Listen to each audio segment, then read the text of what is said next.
Vinita. We was discussing coal and petroleum, the chapter.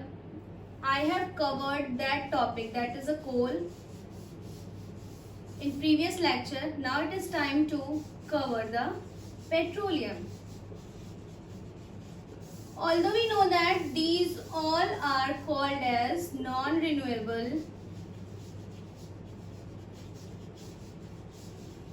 resources.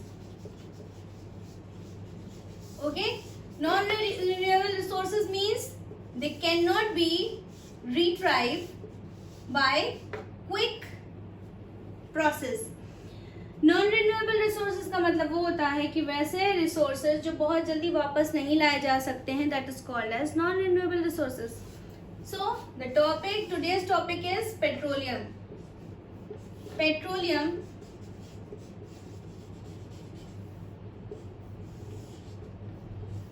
can be differentiated. One is petro.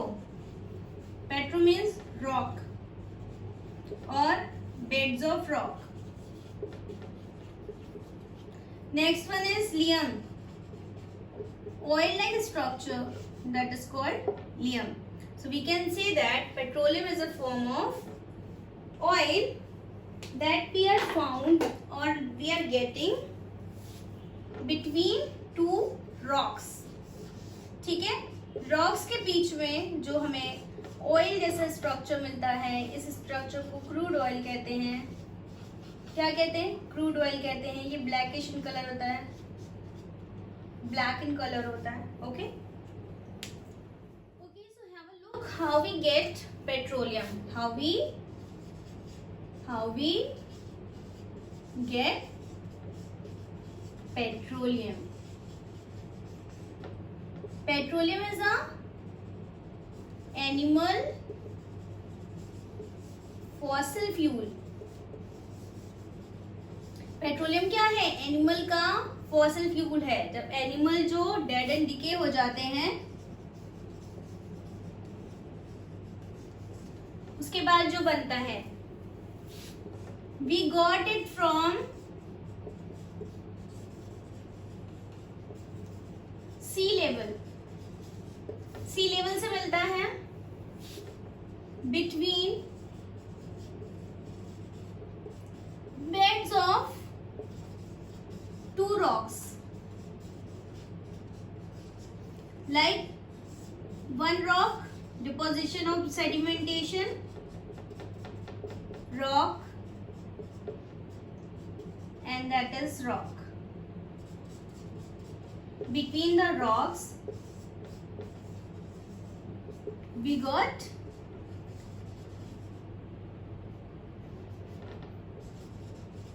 crude oil, and that crude oil is refining and give off bitumen, that is a kind of lubricant, diesel,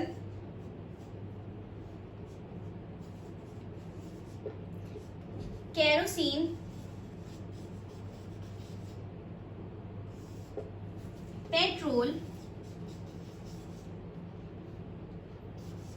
and last cooking gas.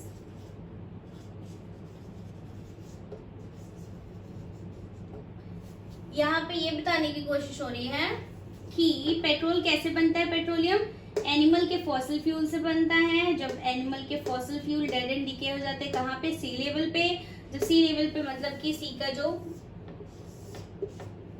Inner most part होता है वहां पे dead and decay हो जाते हैं. फिर sedimentation होता है, और क्या होता है?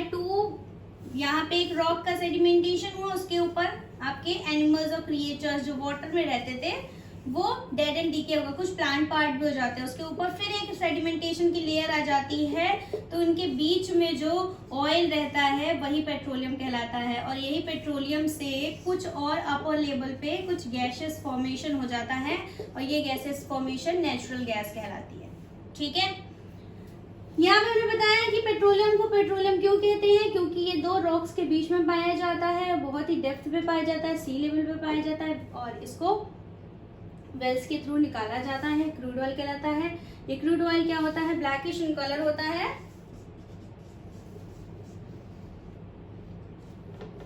ब्लैकिश इन कलर होता है। और इसको जब रिफाइन किया जाता है रिफाइनरीज में, तो बिटुमिन देता है, डीजल देता है, केरोसिन देता है, पेट्रोल देता है और कुकिंग ऑयल देता है। Further will understand how they refine and give of bitumen, diesel, kerosene and petrol gases and cooking. ठीक है, okay, now come let's understand with the diagram.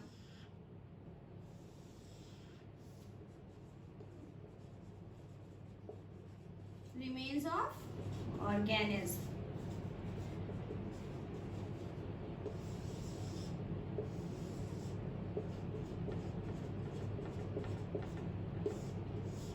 I am making roughly diagram. You can get from the book also.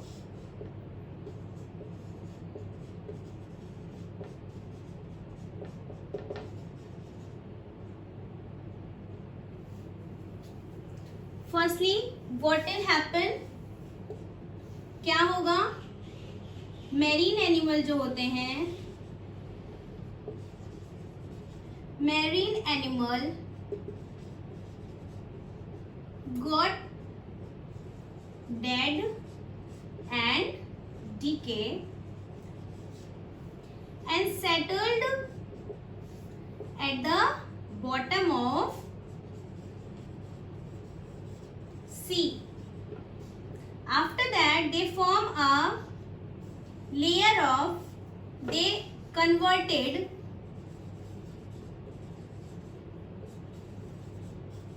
into organic matter. Okay, and this process from being dead to becoming an organic matter of an organism or marine organism, this process takes approximately 400 million years या 400 millions years to converting these animals into a organic matter. This was the first step. फिर से समझते हैं क्या होता है। जो marine में एनिमल्स पाए जाते हैं, जो क्रिएचर्स पाए जाते हैं, छोटे छोटे जीव पाए जाते हैं, वो क्या होते हैं, डेड एंड डीके होते हैं, सेटल डाउन हो जाते हैं बॉटम पे। और जब धीरे धीरे बॉटम पे सेटल डाउन होते हैं तो उसमें क्या होता है कि सैंड है, आपका स्लेट है और भी जो पार्टिकल्स है उसके ऊपर आके बैठना शुरू कर जाते हैं। और ये क्या होता है, ये ऑर्गेनिज्म क्या है, ऑर्गेनिक मैटर में धीरे धीरे चेंज हो जाता है। और कहाँ पे चेंज हो जाता है, सी लेवल पे, जो सी अंडर वाटर होता है, सबसे नीचे बॉटम का जो सरफेस होता है उसको कहते हैं। Now look, okay, so the second and the third step is here. What will happen when the dead and decay animals converted into the organic matter? Afterward, these organic matter by passing of the year deposited by sand, slate and rocks. क्या होता है कि जो remains of organism थे, dead and DK थे, सी bottom पे आ गए, फिर धीरे धीरे क्या हुआ, सैंड स्लिट इस पे डिपॉजिट होता गया। कैसे कैसे, by passing of the time, धीरे धीरे जैसे जैसे टाइम बीतता गया। ठीक है, अब देखते हैं थर्ड स्टेप में। थर्ड स्टेप में क्या हुआ कि इस पे एक प्रेशर एक्सर्ट हुआ। क्या एक्सर्ट हुआ, प्रेशर एक्सर्ट हुआ। क्यों प्रेशर एक्सर्ट हुआ, क्योंकि सैंड, स्लेट और रॉक्स क्या है, इसके ऊपर डिपॉजिट होते जा रहे हैं। तो अर्थ की तरफ से एक इसके ऊपर प्रेशर एक्सर्ट हुआ और क्या हुआ, हीट भी हुई। तो ये जो ऑर्गेनिक मैटर था वो डिकम्पोज कर दिया गया। ठीक है, किसके द्वारा डिकम्पोज कर दिया गया, बैक्टीरिया के द्वारा। Then after that when it decomposed by the bacteria, it converted into the oily structure, blackish or structure. That structure is called as crude oil. Afterward, these crude oil got refined and give off so many oils.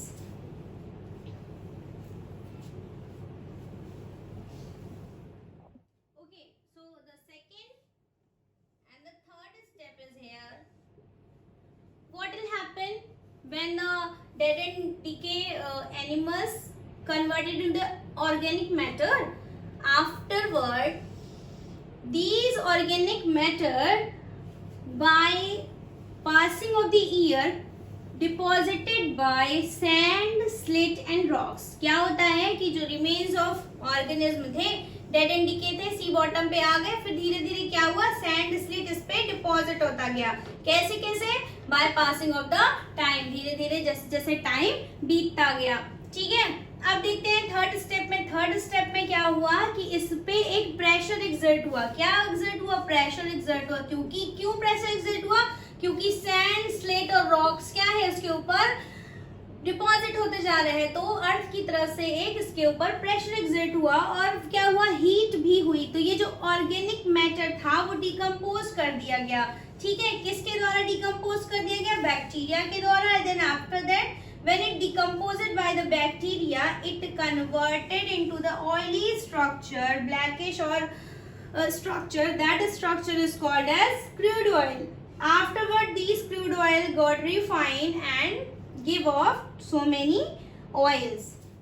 Okay, so let's have a look how petroleum refined and how it give off so many gases or oils.